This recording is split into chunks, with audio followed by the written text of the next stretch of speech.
we have been trying to work out how to raise better men. But new research shows the odds are stacked against a generation of vulnerable young boys. Social media algorithms feeding them a never-ending smorgasbord of toxicity.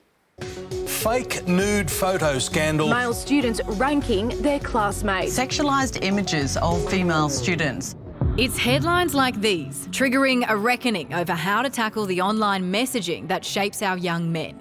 And today, fresh insights into their minds, with new research revealing teenagers are struggling with brutal expectations of what it means to be a man, fuelled by social media. No matter what their actual thoughts are, what their values are, the algorithm's feeding them content continuously that drags them down into this deep, dark world of traditional masculinity, this manosphere. Many turning to influencers like Andrew Tate for self-improvement advice, telling researchers some of the values they try and impart, like basic discipline, trying to be what a man should be, I would say that is actually slightly good. Feminism is getting popular. That's cool. However, there's been a large focus away from masculinity. And I think Andrew Tate has an important role in reminding us about what we should try to strive towards. Those voices are really harmful. What they do is they entrench these beliefs around dominance, around power over women, around homophobia, when in fact these young men are just coming in for a bit of guidance. The research also revealed how pervasive problematic porn has become,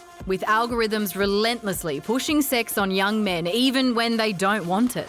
Pornography is kind of bleeding itself into all facets of the online space. Instagram, TikTok, Snapchat. You want to stop and you feel ashamed every time, but you can't. Unfortunately, I was one of those victims because I did see it on social media. You know, I got curious and then it's taken me 6 years and just now I've been able to get over it. There are reasons for hope. Participants recognising that what they're consuming isn't healthy but not knowing an alternative. Young men have a lot of awareness of their behaviour. They have a lot of insight into its harms. What we need to do is to offer them regulation that's actually going to safeguard them. So how do we help our boys navigate the social media onslaught and stop it shaping their identity for the worse? Well, eSafety Commissioner Julie Inman Grant is behind today's research and is here to tell us more about it. Commissioner, when I was reading this report, I was struck by the vulnerability and the nuance that these boys employed when they were trying to work through some pretty toxic themes. Was that surprising to you too?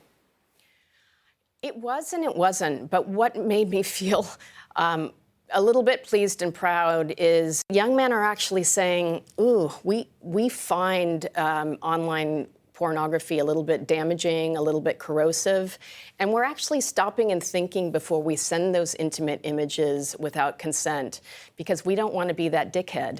And, you know, we now are starting to understand the harm it causes. Why do you think that young men do turn to role models like Andrew Tate? Well, I think initially they're looking for things like how do I become physically fit and what does it mean to be masculine in the world today? They're trying to figure out their identity. And some of the messages may be positive, but it's the way that they cleverly intersperse the caustic information about what relationships should look like and that you should dominate the woman and the other misogynistic tropes in terms of how you should treat women, which are the really damaging things. They're almost subliminal.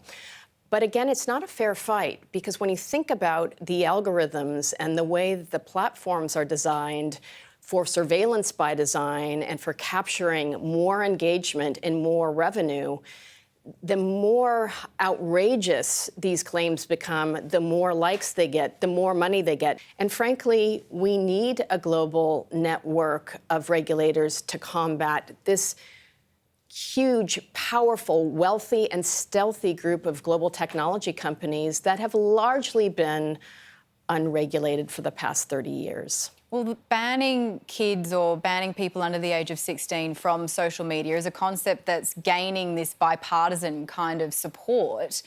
If we look into our crystal ball, say that happens, what does it change and would it work?